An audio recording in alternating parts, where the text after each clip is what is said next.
हर रोज एक नई कहानी देखने के लिए चैनल को सब्सक्राइब करें और बेल आइकन दबाना ना भूलें। नितिन राधिका से बहुत प्यार करता था, पर नितिन के घर वाले उनकी शादी के खिलाफ थे। नितिन राधिका से शादी करके राधिका को अपने माता पिता से मिलवाने लेकर घर आता है और अपनी माँ से कहता है, माँ, ये तुम्हारी बहू है, हमने शादी कर लिया है, हमें आशीर्वाद दो। अरे बेशरम, तुझे शर्म नहीं आती क्या? मेरे से बिना पूछे तूने शादी कर ली। देख लो, ये तुम्हारी परवरिश का असर है। कटवाया ना खानदान की नाक। प्लीज आप दोनों लड़ो मत, मैं और राधिका अभी ये घर छोड़ के चले जाते हैं। रुक, तू यहीं रहेगा, कहीं नहीं जाएगा। जा बहू को अंदर लेकर जा। नितिन राधिका को अंदर लेकर चला जाता है। अंदर जाकर वो अपनी नौकरानी को आवाज लगाता है और बोलता है, उषा, पानी लेकर आ। उषा पानी लेकर आती है और राधिका को देखकर कहती है, ये कौन है साहब? ये तुम्हारी छोटी मालकिन है, हमने शादी कर ली। मालकिन तो बड़ी सुंदर है, जरूर बड़े घर से होगी। राधिका अनाथ है और उसका कोई नहीं है, ये अनाथ आश्रम में रहती है। मैंने इसको देखा और मुझे प्यार हो गया। खैर, अब तू यही पूछती रहेगी या कुछ नाश्ता पानी भी लाएगी? दिन बीतते जाते हैं और एक दिन नितिन की माँ राधिका से कहती है, अरे ये तो बता कि कौन सा जादू टोना किया था तूने मेरे बेटे के ऊपर, जो तेरे चक्कर में पड़ गया वो। अरे एक से बढ़कर एक रिश्ते आते थे मेरे बेटे के लिए। माँ जी, मैंने कोई जादू नहीं किया, हम दोनों एक दूसरे से बहुत प्यार करते हैं। बदतमीज लड़की, जबान लड़ाती है, बताऊं क्या तुझे? उर्मिला राधिका पर हाथ उठाने वाली होती ही है कि तभी नितिन आ जाता है और कहता है, माँ, ये मेरी बीवी है, तुम इस पर हाथ नहीं उठा सकती। नितिन, प्लीज माँ जी को कुछ मत बोलो।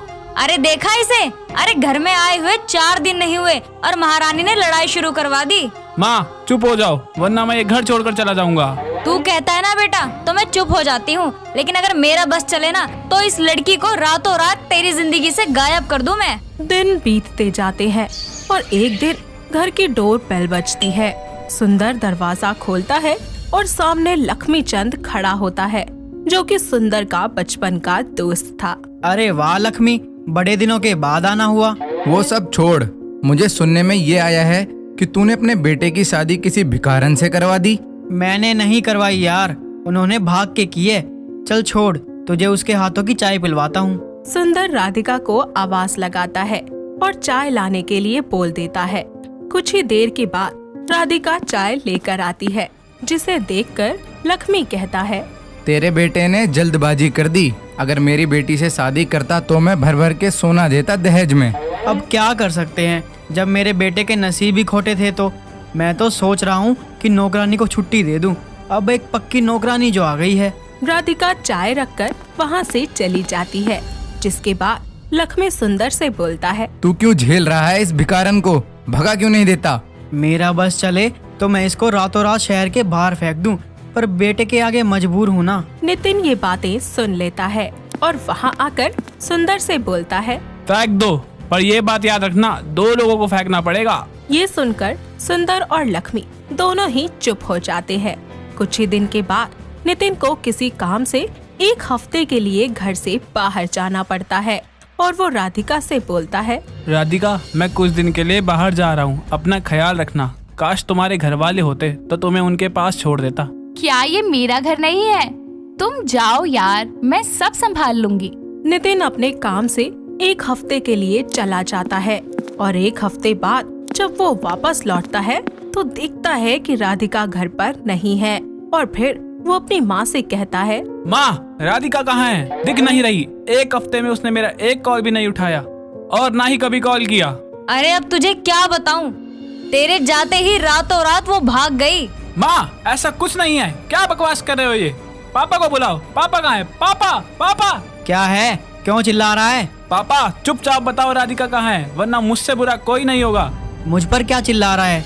बोला था ना छोटे घर की है, भाग जाएगी। ले भाग गई। बोला तो आपने ये भी था कि उसे रातों रात शहर से बाहर फिकवा दोगे। सच बताओ, आपने उसे कहाँ छुपाया है? ओह, तो तुझे लगता है कि मैंने तेरी बीवी को भगाया है? तो ऐसा नहीं है, वो खुद भागी है। इतने में ही वहाँ पर लक्ष्मी आता है और बोलता है, क्या हो गया बेटा, तू अपने माँ बाप पर राशन पानी लेकर क्यों चढ़ा हुआ है, जैसे तेरी बीवी भाग गई हो? अंकल, जबान संभाल के बात करिए, मेरी बीवी भागी नहीं है। आप लोगों में से किसी ने गायब की है। आप चाहते थे कि मैं आपकी बेटी से शादी करूं और जब मैंने राधिका से शादी कर ली आपने उसे गायब कर दिया। सुंदर, अपने बेटे को संभाल, बीवी के भागने के गम में पागल हो गया है। हाँ, हो गया हूँ पागल, क्योंकि मैं राधिका से प्यार करता हूँ। अब कोई अपनी जगह से नहीं हिलेगा। मैं अभी पुलिस को बुलाता हूँ। इतना कहकर नितिन पुलिस को कॉल लगाता है और इंस्पेक्टर अभी और कांस्टेबल दया वहां आते हैं।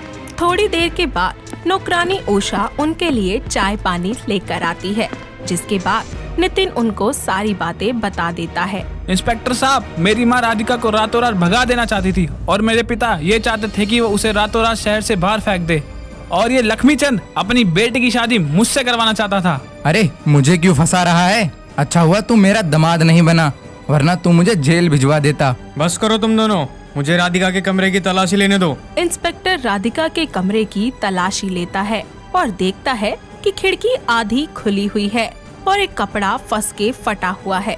इंस्पेक्टर अभी उस कपड़े को निकालते हैं और सभी से कहते हैं, गौर से देख के बताओ ये कपड़ा किसका है?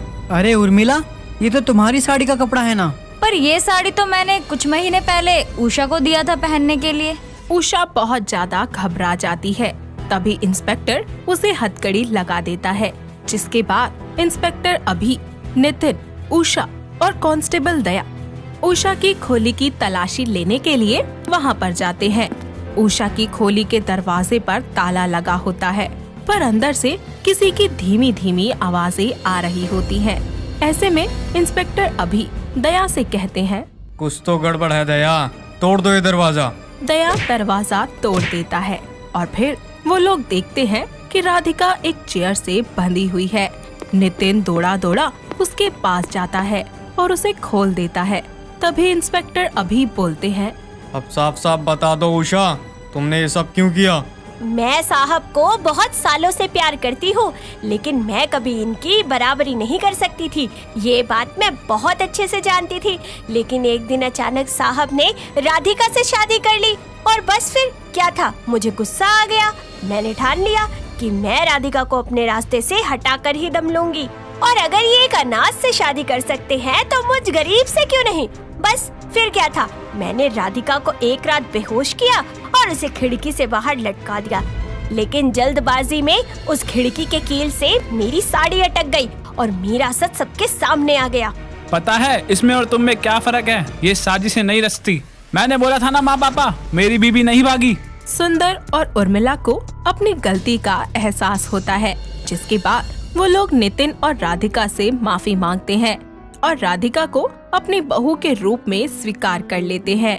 उषा को जेल हो जाती है और उसे ये समझ आ जाता है कि किस्मत से ज्यादा किसी को कुछ भी नहीं मिलता। तो वहीं नितिन और राधिका अपने परिवार के साथ एक नई शुरुआत करते हैं। दोस्तों, अगर आपको ये कहानी पसंद आई तो इसे लाइक करें, शेयर करें और कमेंट करके बताएं कि कहानी में आपको सबसे अच्छा क्या लगा।